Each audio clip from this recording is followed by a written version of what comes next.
Well, good morning, and it's another Wednesday, which means it's time for the Drone DJ panel. If you are joining us live, welcome. We're happy to have you here. I'm Scott Simi with Drone DJ Bruce Crumley in the center, and Ife Zhao from Altex Technologies, and a real industry expert, very widely respected in Canada. So we've got a few topics we're going to run through, and today we're going to take a break from talking about Mavic leaks, even though I know some of you out there are pretty keen to know some more. But just keep your eye on our website. We figure leaks come out so quickly that they get dated before very long. And just before we get going, today I do not have a Chinese mug. Today I have this mug, which is a Drone Valley mug. And this was given to me by Rick from Drone Valley, who I met at the NAB convention, National Association of Broadcasters, back in 2017. Rick's a super guy. He's an engineer, really knows his stuff. So check out Rick if you haven't already. All right, so we're going to get underway. There's some, lots of interesting news happening in the last couple of days. And one of the stories is that Wing has just marked its 100,000th delivery by drone. Bruce, you covered the story. Give us some details if you could, please. Yeah, well, what's happened is that they've kind of doubled up two milestones. The first one was they delivered 100,000 orders to a clients around the city of Logan in Australia, and they've kind of coupled that with the launch of a mall-based, what we call a mall-based delivery setup.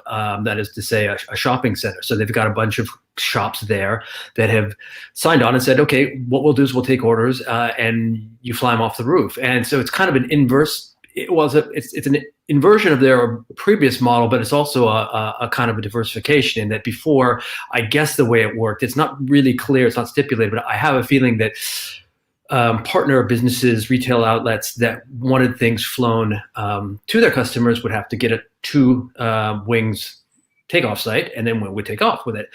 This is the opposite. They are now running out of the roof of this shopping mall and flying these things out to customers, kind of in a one-stop shop, setup, and obviously they're trying to rebound off the 100,000 milestone to make to pass 150,000 or 200,000. And of course, one of the things that's interesting is that this Logan, as Wing called it, is the drone delivery capital of the world. And looking at the numbers, it is. I mean, not only 100,000 since 2019, September 2019. You might say, well, that's not that much, but 50,000 in the first 8 months of this year alone isn't bad. So, and it seems to be far higher than what's happening with Wing or anybody else elsewhere in the world. So it's kind of an interesting, as I say, double rebound or milestone event for Wing, this 100,000 delivery and launching this new mall-based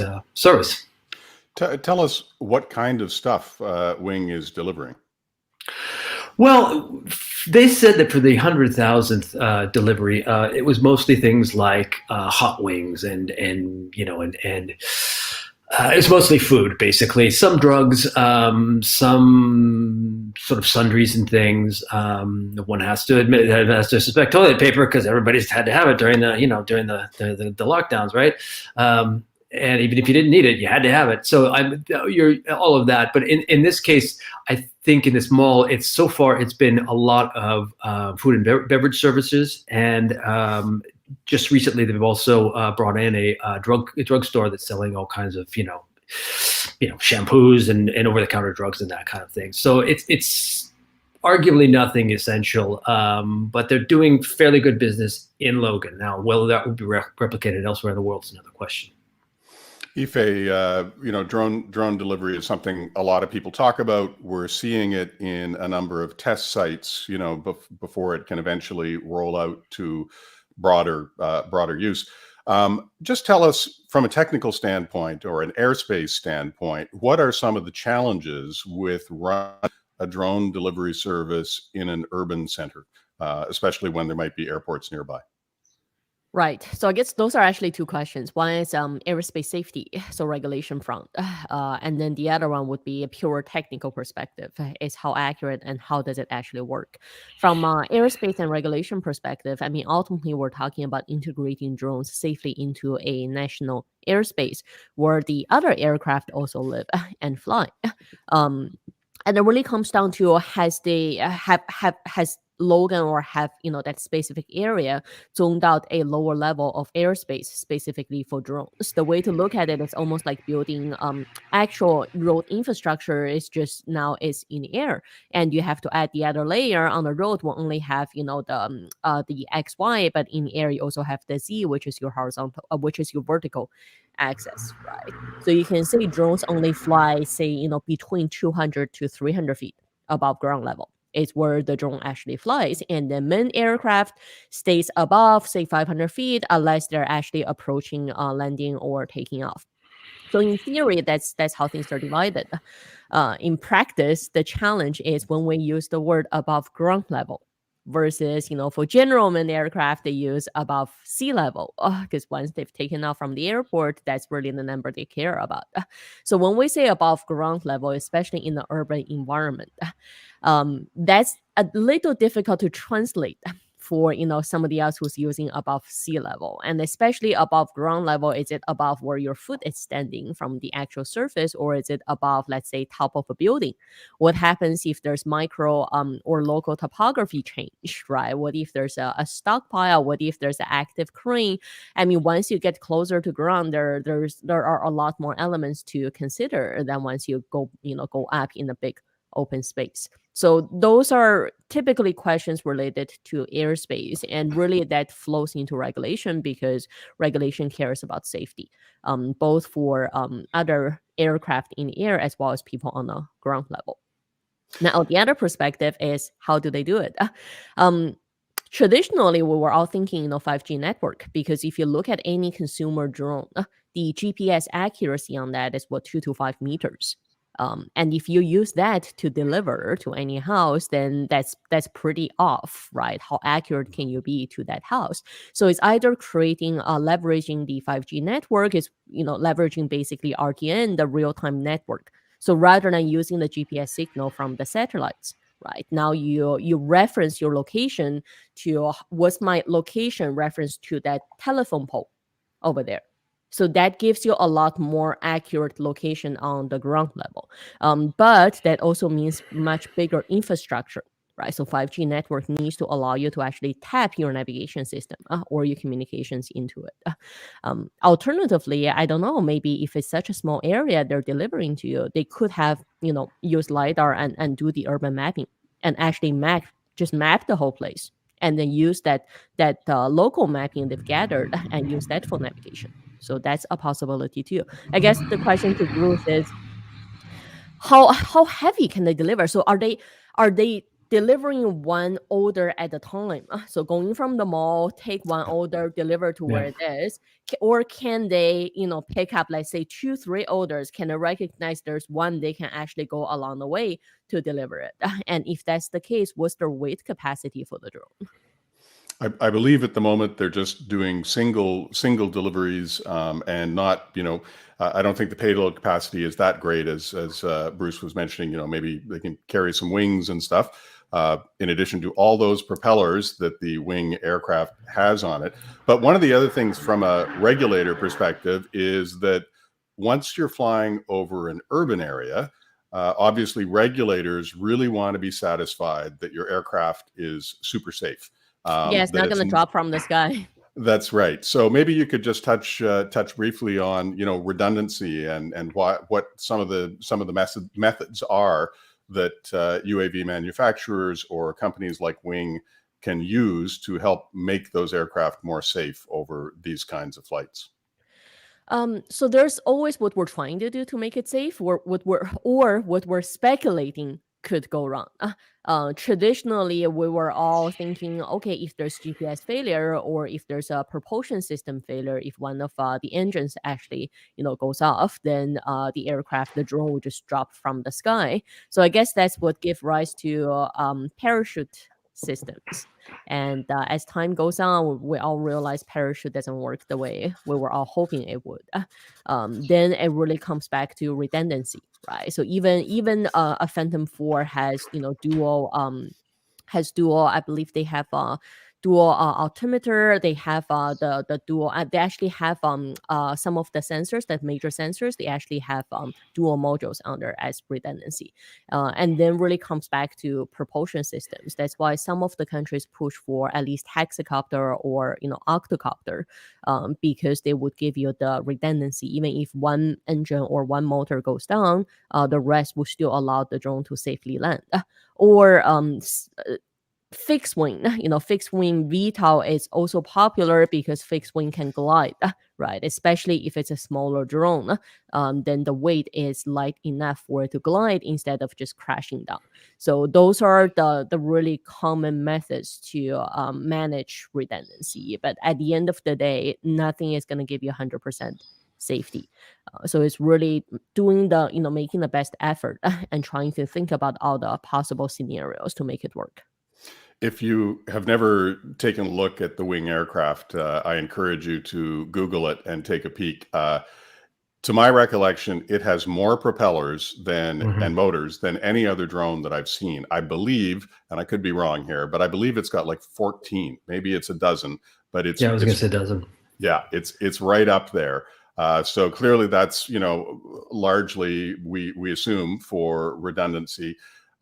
Interestingly, the little package that hangs beneath the drone is also aerodynamically designed. So it hangs from a string, but it's made in a way that it has almost like an airfoil, or at least minimizes wind resistance, and it stays in the same position as the aircraft moves forward. One final thing before we leave the world of wing and drone deliveries is that I've always been kind of a real drones for good guy.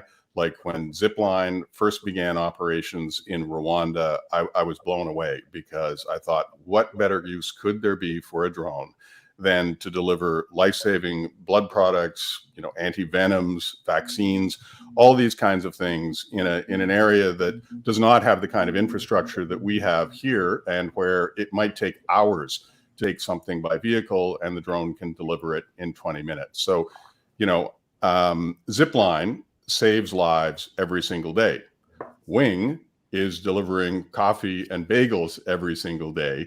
And yes, there's a revenue model there. And for some people, I suppose there's convenience. But personally, were I the neighbor of someone who was routinely ordering bagels and coffee, and a drone with 14 propellers was, hovering, 50 feet away from me, I think I'd start to find that fairly annoying. And in fact, in their early tests in Australia, a neighborhood group banded together and was not happy about the noise and the intrusion.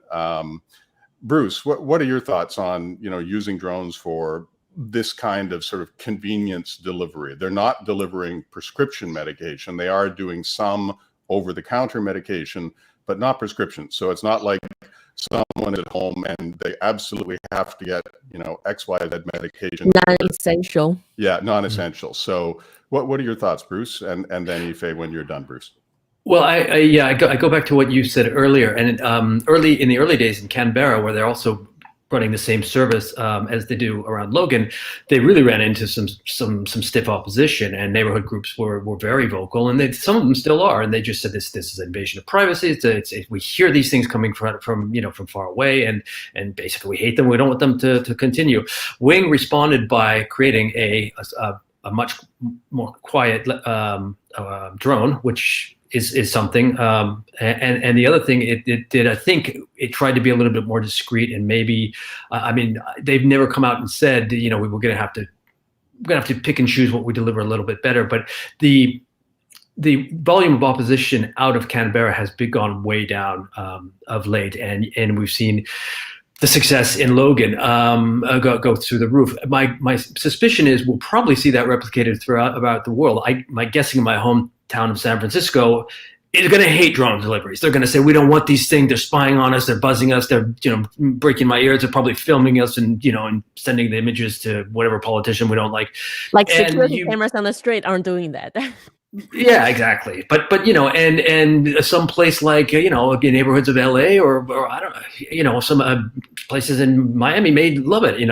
We're seeing this in Australia with Logan's the drone crazy and Canberra, which was a little more weird. I have a feeling we're going to see that over and over replicated, not only per country but also per city and neighborhood, and that should be interesting. Also, to come back to your question, which is a very subjective one, the problem is that with human beings is when you create something, they just use it, and whether it's a good idea or not. I'm going to take two examples that drive me around the bend every time. One are selfies, which have to be the most futile act of vanity on earth, and their only runner-up to elective plastic surgery, which usually creates somebody who walks down the street and has everybody who's never seen them before going, "Oh my God, look, you got plastic surgery." Isn't that awful? So the problem is that when you make things available to people, there's going to be a certain portion that are going to abuse them. They're going to use them any way, and they're going to kind of do the Jeff Bezos thing on the middle class level, and that is, hey, I got the money, so I'm going to do it. And that's probably not a good idea, especially because one of the things that we're seeing in terms of ecological concerns is the question of consumption and eternal growth. And it's not because you can create things that create business and growth that they're actually good for humanity and the economy and the environment. They're good for the economy, but economy doesn't exist in a vacuum. So again, that's a subjective reaction, but I do think people have to be a little bit careful about how much they're going to go in for everything that comes up and is now available to them. Ife, any thoughts? First of all, from the technologies front, I love seeing technologies just improving or evolving, going into different directions, trying different things, right? Ultimately, that's what's interesting about us humans is we're always trying different things. And in terms of public opposition, people with horse carriages were against cars when cars came up. So that's just human nature. There's always going to be the group of people who are against new things or changes. Luckily, we don't make decisions based on public opposition. We make decisions based on what we believe is the best thing to do. And again, going back to the tech side, is people often forget how a mature product actually became a mature product or service is through all these trials and errors of different things. So personally, one of my favorite TV show on the tech side is actually Silicon Valley. And if you really follow it, season 1, what their product was very different than what the product ended up to be. And that's very true to all the tech companies today. Is what they started off with is very different, and throughout that process we learn what worked, what didn't, and we make version 2, version 3, and eventually it became the service or the product we all adapt to today. So to me is I love seeing at least people are trying and pushing new frontiers and trying different things, but whether or not that is the product or service that's gonna stay, I guess only time will tell. And we do have someone who popped in with a comment. G'day panel, cheers from Western Australia. So nice to see you joining us, and hope you enjoyed our segment on Wing, which we're going to wrap up now and move on. So in the Drones for Good department, interesting story that you also wrote this week, Bruce, which is about drones being used for a use case I have never ever heard of, counting koalas. What's up with that? Well, that's basically another example of Australia is being at the kind of the forefront in using drone technology to do a lot of things that may be happening elsewhere in the world, but seem particularly enthusiastically embraced in Australia and pushed a lot farther than I've seen anywhere else. And basically, this is a reaction to two things. First of all, so much wildlife was lost in the wildfires, rather, that I think a lot of people said, well, we're hearing estimates of billions of critters that perished, but we don't know what percentage that is of what existed before. And then also there's just, I think, a very more generally conscious taking that we need to be a lot more attentive to the natural world. Part of that is knowing more about the creatures we live with. And so they have Australia in a lot of different ways has started using drones to not only take surveys of animals in the wild, but also monitor the behavior, see how they react, see how they're rebounding from calamities like fires, and also just how they respond to presence like drones hovering around it. A lot of and so in this case, what is happening is. I think it's South Australia is using the drones to count first step koala bears out in the wild, and they're doing that by using various recognition technology, and then in order to see if the animals are responding negatively to the presence of drones so nearby, they put Fitbits on them and are just monitor their heart rates. And so, you're going with medium tech and high tech and all kinds of tech, but it's tech for good. And I think it's really interesting. And again, I'm kind of impressed with the number of headlines you see featuring Australia doing new things with drones that you don't see elsewhere. That it's not happening elsewhere, but it is kind of a very enthusiastic embrace of the craft. So good on y'all. Good on y'all. Ife, how does a drone actually figure out what a koala is? If you're flying around an area and, they're trying to count them up, what is involved there? Technically speaking, not the drone. It's the sensor on board, and typically it's the AI actually processing part. So the basically the sensor on the drone would collect images, oftentimes just the RGB, your typical images, or sometimes it may be combined with thermal imaging, especially if there's foliage or if there's different coverage, then thermal imaging may better identify a subject than just the RGB image. And then from there, the image would be processed by AI driven software. And the software is trained to identify whatever item or object, right? Just like any AI system, you just have to train it to tell it what you're looking for and the characteristics of that subject. Maybe they've showed millions of pictures of koala bears to the AI system they were training, different angles, different environment, and then using the system to try to identify that. I believe similar things were actually done in Canada, maybe not as a big story. They were using drones to basically try to identify and track movement of moose and a number of moose.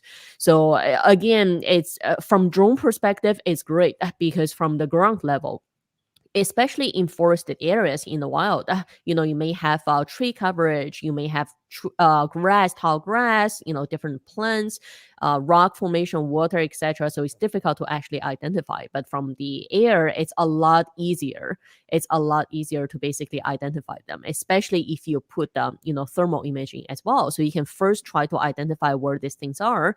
There may be camouflage, depending on the environment. But once you identify the color, then it's going to be a lot easier to identify the actual subject. So overall, it's really more about the sensor and the AI. There's actually another census of animals going on. I believe it's in New South Wales. I'm sorry, I'm forgetting right now, but it's essentially the same approach. You fly drones to places everywhere where humans can go. Also, a lot of places where humans can't go, and before they were just guessing, ballparking it, and going in there not only to identify koalas, but also using artificial intelligence to identify other creatures. And the thing is since it's connected to a really hyper powerful computer hub in a university, it basically uses a self-teaching system where the more images you get, the better the system gets at identifying them, including individuals. And so it's really kind of an upward spiral. And again, it's a really nice way to see the technology being used. I'm just going to interject. We had a comment from our pal out in Australia, iSpike. Love my Mavic Pro Mark 1. Hey, I still own a Mavic Pro Mark 1. I was in New York City when that product was launched, and it really blew people away at the time. Hugely successful drone. I still quite like my my Mavic Pro. What drone do you recommend in 2021 is the question, and I'm going to throw that to you, Ife. Let's assume now I think the Mavic Pro when it first came out was around $1,500 or so. But let's say we're looking at, I may be on the high side there, but let's say we're looking at around $1,000, $1,200. What would you recommend these days? If you're looking around $1,200, that will be the Air 2S. And if you have less of a budget, I would say the Mini 2. If you have more of the budget, that would be the Mavic 2 Pro. I mean, specifically for 2021, I think we bought 2 more Mavic 2 Pros. One last week, despite the rumor of Mavic 3 coming out, and several Mini 2s. So those are what my team use on a regular basis. I quite like the Air 2S. For the price point, the fact that it also has ADS-B detection built in, I think, is a really tremendous feature that certainly we're going to see, I believe, in pretty much every DJI product going forward. And for those of you who are not aware, what it does is if an aircraft that is equipped with an automatic dependent surveillance broadcast transponder is flying nearby, you will get an alert that will pop up either on your screen, or if you're flying the FPV drone in your goggles, you will actually see that there is an aircraft approaching where you are, so you know to watch out for it, or presumably, bring your aircraft down to the ground until it is safely passed. And there are a number of videos already on YouTube where it has triggered while people were in flight. They've brought their aircraft down, and sure enough, you see a helicopter or a Cessna suddenly flying through where they were. All right, we're going to move on to, let's see what we're at for time. We're at about the 26-minute mark. I'm going to actually throw something at you guys that we did not discuss prior to the panel. Usually we have like a 5-minute chat or a 10-minute chat, and we say, okay, these are the topics we're going to go into.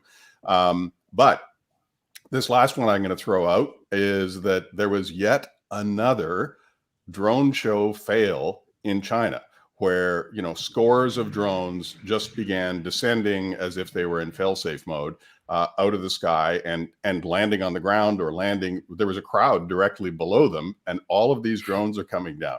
Now, we often write about drone shows, drone light shows, because they're quite beautiful and the technology has improved. The formations are changing more quickly, and it's really a cool trend that will undoubtedly perhaps replace fireworks in many places, because they can just do so much more without the noise, without the pollution, and disturbing people who have PTSD and animals and everything else. There are all sorts of reasons why you should use them. But we've seen drone show after drone show after drone show, like last year, where nothing went wrong. And now I can think of at least 3 or 4 in recent months where drones have literally either dropped out of the sky or entered that fail-safe mode and come down. Ife, do you have any suspicions or ideas or theories about what might be happening? I guess because I actually speak Chinese and I follow a lot of the actual Chinese forums in China, the tech forums. It's not officially confirmed, but there were speculations of because there are more providers out there and there aren't enough countermeasure, especially for communication. Right? If you jam the communication channel, that's what causes the drones to think they lost link, and they go into the fail-safe mode of landing. So there were speculations of people deliberately actually jamming the communication channels and causing it.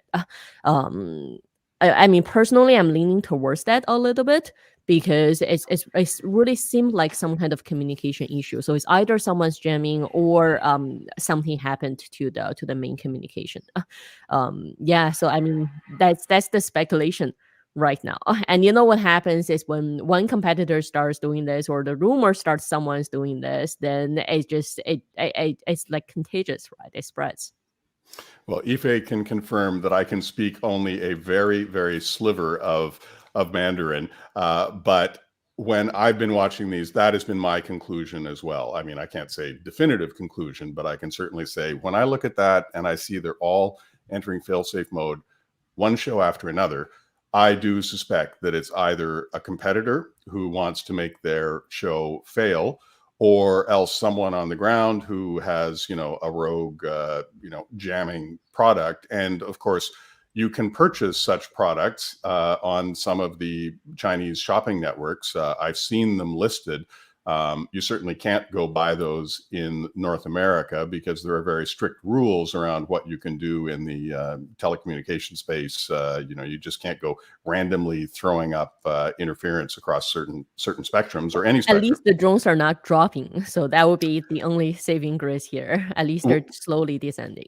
Yes, there was one show maybe 3 months ago where in fact they literally dropped out of the sky. Now, thankfully, much of that show was over water, not thankfully for the drone owners, but so a lot of them just plunked into the water. And those drones are really light as well; they're very small. Yes, although some of the shows that I've seen have been, well, I wouldn't say they're trending towards, but I've certainly seen shows where they are using drones that are essentially about the size of the Phantom. And the advantage, of course, of using a little heavier, more powerful drone is that you can more quickly formulate the different structures or objects, 3D objects in the sky than you can with something that is very lightweight and moving a little more slowly. Anyway, at the moment, it's a mystery. At least we have it from Yifei that's the chatter in Chinese social media. And let's hope it doesn't continue to happen, or let's hope they can find out who is causing these to occur. Or find a way to prevent it. Yes, or find a way. Well, on a related note, just today I did a story about the International Drone Show competition, taking video entries for people that organize their own drone shows, and they will, be judged on videos, meaning that nobody can screw around with your navigator if you want to enter. So if all you guys out there all you people out there who have a drone and aspire to be a drone show person, you can maybe even do your own synchronized swimming drone, strap a flashlight or a sparkler to your drone and film it doing something beautiful, because entries are open. And finally, just speaking of drone shows, there is a drone artist, a guy by the name of Ruben Wu, and that's Ruben, normal spelling, Wu, W-U. And I would highly encourage you to look up Ruben on Twitter or Instagram. He does amazing pieces of art where he scouts out really interesting locations with wild geographic features, and then he uses custom-built LEDs on his drone and flying at night with time exposures. And the results are pretty spectacular. I'm a huge fan. All right, we're going to wrap that. We're at about 32 minutes. So thank you to our panel. I think it was a very interesting discussion today. We got some nice comments from our friend out in Australia that he enjoyed the show.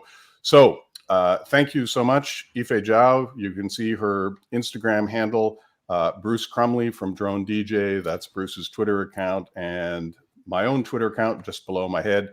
I'm Scott Simi. So thank you very much, panel, and we look forward to seeing you guys both again next week. See you next week. Bye.